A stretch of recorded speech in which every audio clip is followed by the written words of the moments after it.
नमस्कार, खबर तो समझ के देख रहे हैं आप और मैं आपके साथ रंजना रावत। पीएम नरेंद्र मोदी आम आदमी के हर सवालों का जवाब देते हैं। आज दरभंगा एयरपोर्ट से अपने पिता के साथ उड़ान भरने वाले मुकुंद झा ने जब खुशी में ट्वीट कर प्रधानमंत्री मोदी को धन्यवाद दिया, तो पीएम नरेंद्र मोदी ने भी तुरंत उसका जवाब दिया। पीएम नरेंद्र मोदी अपने ट्वीट में उन्होंने लिखा कि जानकर खुशी हुई, हम एविएशन सेक्टर में लगातार कनेक्टिविटी और सुविधाएं बढ़ाने को लेकर काम कर रहे हैं। वहीं पीएम नरेंद्र मोदी ने ट्वीट कर लिखा कि दरभंगा एयरपोर्ट बिहार के विकास में महत्वपूर्ण हिस्सेदारी निभा रही है। पीएम नरेंद्र मोदी ने इस ट्वीट में साफ कहा कि पीएम बिहार को लेकर कितना गंभीर है वो दिखा। दरअसल मुकुंद झा नाम के यात्री ने उड़ान की तस्वीरों के साथ ट्वीट किया था। दरभंगा से उड़ान का उनका सपना साकार हुआ और 2014 में पीएम नरेंद्र मोदी ने जो वादा किया था वो पूरा किया। इसके लिए उन्होंने पीएम नरेंद्र मोदी को धन्यवाद दिया।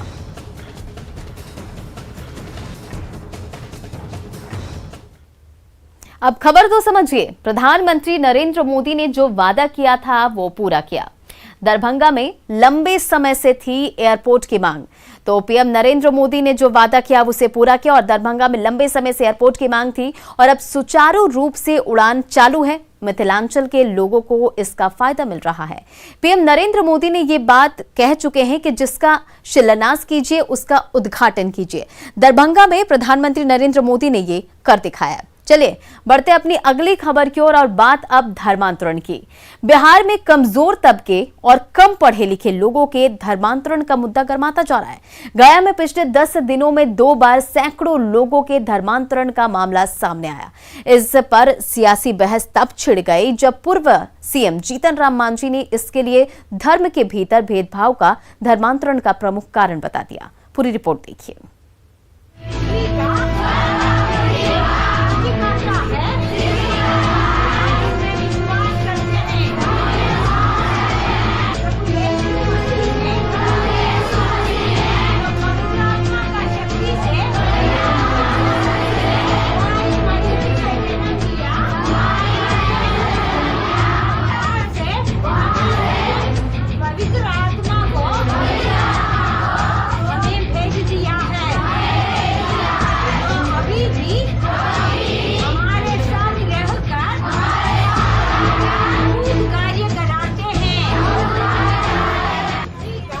प्रार्थना सभा का ये वीडियो गया जिले के डोभी प्रखंड का है, जहां हर रविवार को ऐसे ही प्रार्थना सभा का आयोजन होता है। चर्च भवन में हो रही प्रार्थना सभा में बड़ी संख्या में महादलित समुदाय के लोग शामिल होते हैं। हालांकि इस प्रार्थना सभा में शामिल कई लोगों ने अभी ईसाई धर्म नहीं अपनाया है। वो हिंदू परिवार से आते हैं, लेकिन उनका ईसाई धर्म पर भरोसा बढ़ रहा है। धर्मांतरण के इस खेल पर तब सियासी बहस छिड़ गई जब हम पार्टी के अध्यक्ष और पूर्व मुख्यमंत्री जीतन राम मांझी ने इसे जायज ठहराने की कोशिश की। सवाल उठा दिया कि सोचने की जरूरत है कि आखिर वो क्यों अपना धर्म बदल रहे हैं। क्यों जा रहे हैं, ये उनकी नादानी है या उनकी कमजोरी है कि घर से बाहर कर रहे हैं। कहा गया है कि रमजानेश्वर नयन धरी ये प्रकट करे जाहि निकारो देव से कृष्ण देव कही कहा जाता है। उसी प्रकार से कर रहे हैं कि क्यों आगे छोड़ के जा रहे हैं, दूसरे धर्म में जा सकते हैं। देखिए, संविधान में सारी चीजें तय है। अगर कोई किसी का जबरदस्ती धर्मांतरण कराता है या प्रलोभन देकर धर्मांतरण कराता है तो वो गलत है। और माननीय मांझी जी हमारे अभिभावक हैं, तो वो किस संदर्भ में किन बातों को कैसे कहा है मैंने अभी देखा नहीं है। दरअसल कुछ दिनों पहले गया के बाजितपुर में सैकड़ों महादलितों के धर्मांतरण का मामला सामने आया था। अब डोभी में इस तरह की प्रार्थना सभा कई तरह के इशारे कर रही है। कहीं ऐसा तो नहीं कि भोले भाले लोगों को लालच का लॉलीपॉप दिखाकर धर्मांतरण का खेल चलाया जा रहा है। गया से एलेन लीली के साथ पटना से शैलेंद्र कुमार की रिपोर्ट।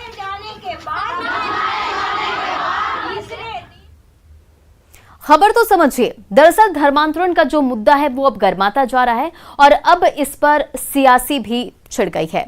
बिहार में गया में धर्मांतरण का खेल पुराना है। करीब 6 साल पहले मानपुर प्रखंड के खंजाहापुर गांव के 500 लोगों ने हिंदू धर्म छोड़ बौद्ध धर्म अपनाया था। अब एक बार फिर गया धर्मांतरण को लेकर चर्चा में है। कुछ दिन पहले गया के बिलवादी गांव के सैकड़ों महादलितों के धर्मांतरण का मामला सामने आया था। भोले भाले लोगों को बरगलाकर धर्म परिवर्तन कराया गया था। हालांकि धर्मांतरित लोगों ने मर्जी से धर्म बदलने की बात कही थी। बिलवादी के बाद डोभी में मामला सामने आया। प्रार्थना सभा में कई तरह की बातें बताई जाती हैं। ईसाईयत के प्रति लोगों को झुकाव बढ़ाया जाता है। अशिक्षा और अंधविश्वास को ढाल बनाकर धर्मांतरण का खेल चल रहा है। तो फिर सवाल है कि क्या धर्मांतरण का रैकेट चलाया जा रहा है? कम पढ़े लिखे लोगों को टारगेट किया जा रहा है? प्रार्थना सभा में हिंदुओं को शामिल करना साजिश है? ये तमाम सवालात कई इशारे कर रहे हैं। चलिए बढ़ते अपनी अगली खबर को और अब बात सुपौल की। सुपौल के निर्मली में सुरक्षा तटबंध टूट जाने से ग्रामीण इलाकों में दहशत का माहौल है। ग्रामीणों की शिकायत है कि हर बार प्रशासन को तटबंध की सुरक्षा में लापरवाही की शिकायत दर्ज कराई जाती है, लेकिन कुछ नहीं होता, जबकि हजारों की आबादी बाढ़ के दहशत में जीने को मजबूर है।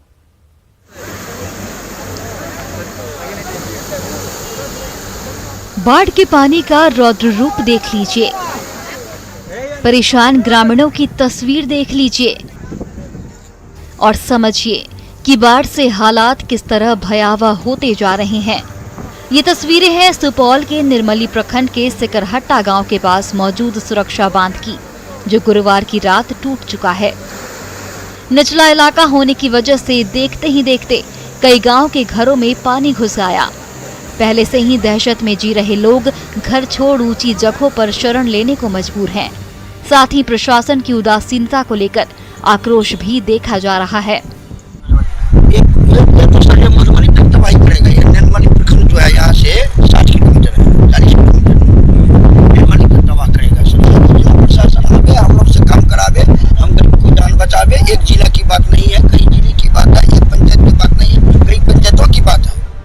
सिकरहट्टा के पास सुरक्षा तटबंध से मची तबाही के चलते ग्रामीण दहशत में हैं। सरकारी मदद नहीं मिलने से लोगों में आक्रोश भी देखा जा रहा है।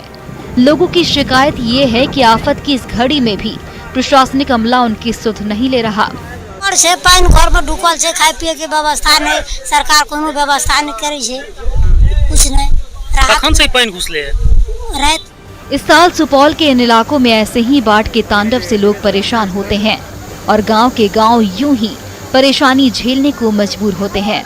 बावजूद इसके प्रशासन कोई ठोस पहल करने के बजाय हालात को यूं ही छोड़ दिया करता है, जिसका परिणाम सामने है। अब ये परेशान लोग न्यूज़ 18 के जरिए सरकार से राहत और बचाव कार्यों के लिए गुहार लगा रहे हैं। अमित कुमार झा, न्यूज़ 18 सुपौल। खबर तो समझिए, कोसी को बिहार का शोक कहा जाता है। मतलब कोसी नदी हर साल तबाही मचाती है। कोसी नदी अपनी धारा के कारण बदनाम है। ये कब किस तरफ करवट लेगी कोई नहीं जानता।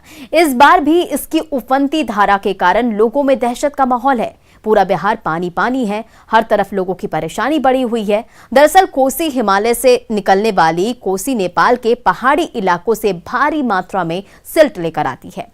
सिल्ट की वजह से कोसी नदी की सतह ऊंची हो जाती है और जिसकी वजह से पानी बढ़ने पर नदी अपनी सीमाएं तोड़कर आसपास के इलाकों में फैल जाती है।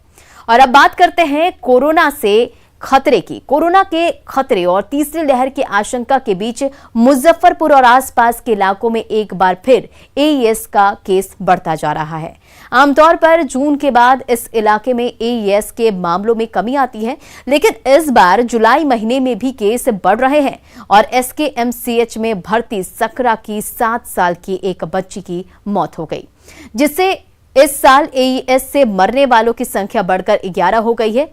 वहीं इस साल 51 बच्चे इस बीमारी की चपेट में आ चुके हैं। हालांकि डॉक्टरों का कहना है कि अधिकांश बच्चे ठीक हो रहे हैं। एसकेएमसीएच के अधीक्षक की माने तो एक हफ्ते से काफी गर्मी पड़ रही है और नमी में भी उतार चढ़ाव देखा जा रहा है, जिसकी वजह से बच्चे बीमार हो रहे हैं। ऐसे में बच्चों के खान पान और रहन सहन का विशेष ध्यान रखना जरूरी है।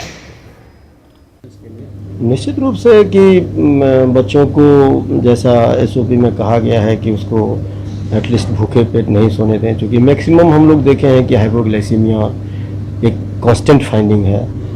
डिहाइड्रेशन, पानी खूब पिला दें, मिनरल्स एंड इलेक्ट्रोलाइट की कमी देखी गई है। तीसरा है कि गर्मी में बच्चे को जाने से रोकें और उसका न्यूट्रिशन पर पूरा ध्यान दें, कारण कि माल न्यूट्रिशन भी देखा गया है। खबर तो समझिए, एड्स के मामले फिर से बढ़ रहे हैं और आज फिर एक बच्चे की मौत हुई है। एड्स का पूरा नाम एक्यूट एन्सेफेलाइटिस सिंड्रोम है। एड्स को दिमागी बुखार भी कहा जाता है। एड्स का खतरनाक वायरल बीमारी है और इसके होने से खून में शुगर और सोडियम की कमी हो जाती है। रोगी में सिर दर्द, बुखार, थकान और मिर्गी जैसे लक्षण आने लगते हैं। अभी तक इसके सही कारण का पता नहीं चल पाया है।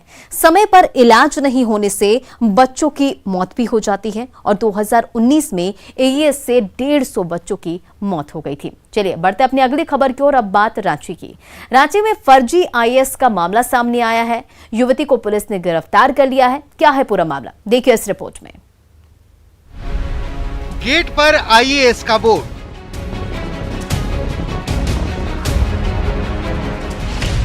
किराए पर घर और गाड़ी,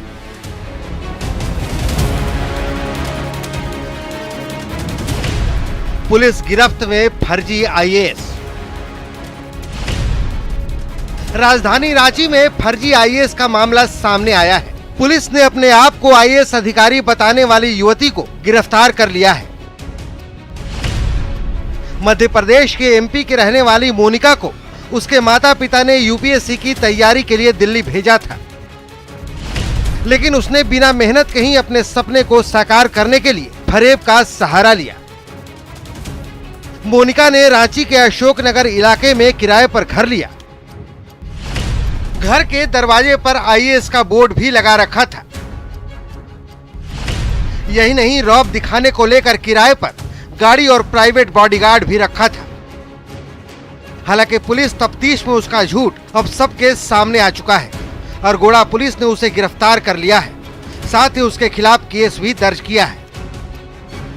अशोकनगर में उन्होंने मकान लिया, अपना परिचय आईएएस प्रोबेशनर के रूप में दिया और उन्होंने बोर्ड भी लगाया।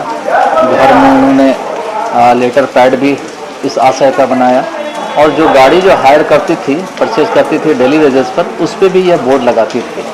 तो जांच में सारी बात स्थापित हुए कि वह जो है आईएएस का एक फ्रॉड प्रतिरूपण की हुई है।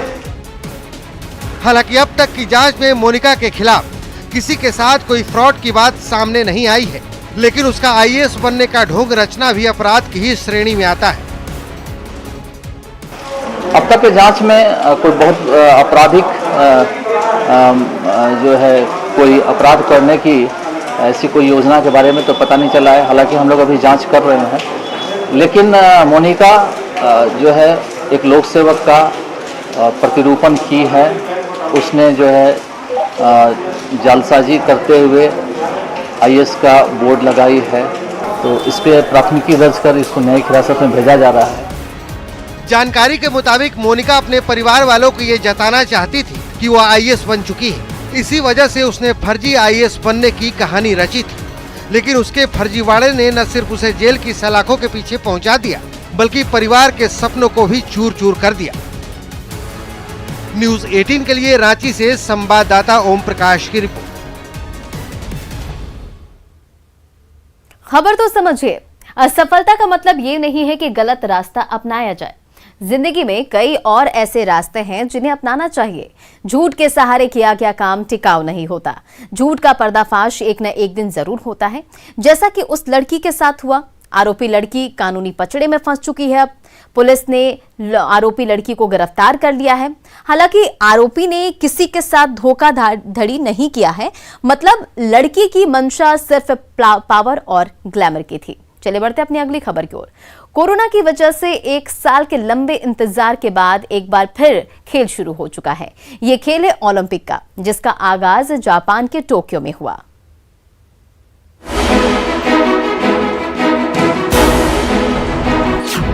टोक्यो में खेल के महाकुंभ का आगाज कोरोना के साए में 32वां ओलंपिक। 33 खेल, 11,238 खिलाड़ी, 339 गोल्ड। सोने पर निशाना, तिरंगा लहराना। ये चमक है जिंदगी की, ये दमक है हौसले की, ये जोश है कभी ना हारने की, ये जिद है हर परिस्थिति में लड़ते रहने की। हार हो या जीत हो, ये संकल्प है एक भाव से जीने की। यही तो खेल है। टोक्यो ओलंपिक सेरेमनी की शुरुआत आम ओलंपिक गेम्स से बिल्कुल अलग तरह से हुई। करीब करीब खाली स्टेडियम में सबसे पहले कोरोना महामारी के कारण दुनिया भर में जान गंवाने वाले लोगों को श्रद्धांजलि दी गई।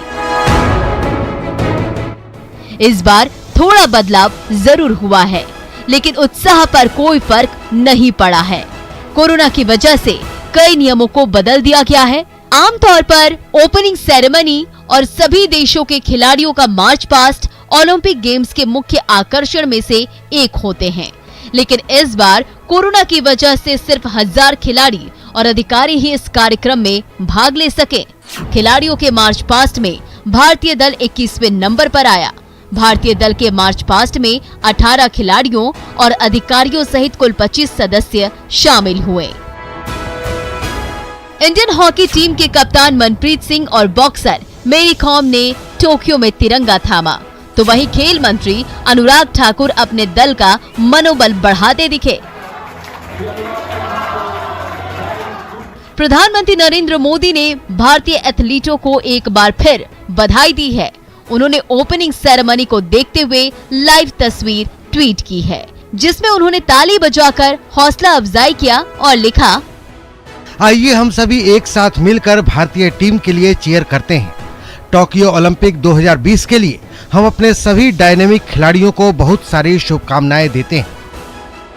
बता दें कि इस बार ओलंपिक में करीब 11,238 खिलाड़ी 33 खेलों में 339 गोल्ड के लिए दावेदारी पेश कर रहे हैं, जिसमें 69 पुरुष और 55 महिला एथलीट के साथ भारत के 124 एथलीट हिस्सा ले रहे हैं। भारतीय एथलीट इस बार 85 मेडल के लिए दावेदारी पेश कर रहे हैं, तो चलिए हम भी उन्हें चीयर अप करते हैं। Bureau report, news 18 network. Zomato के शेयरों की भारतीय शेयर बाजार में बम्पर लिस्टिंग हुई। अपनी कामयाबी से गदगद जोमैटो के सीईओ दीपेंद्र गोयल ने इसके लिए रिलायंस जियो को थैंक यू कहा। जोमैटो ने कहा कि जियो के विकसित वेब सिस्टम की वजह से ही उनकी कंपनी लगातार प्रगति कर रही है और आज इस मुकाम तक पहुंची है। जोमैटो ने अपनी कामयाबी का श्रेय पूरी तरह से रिलायंस जियो को दिया है। जियो के फास्ट नेटवर्क और कोने कोने तक पहुंच की वजह से जोमैटो लोगों की पसंद बना हुआ है।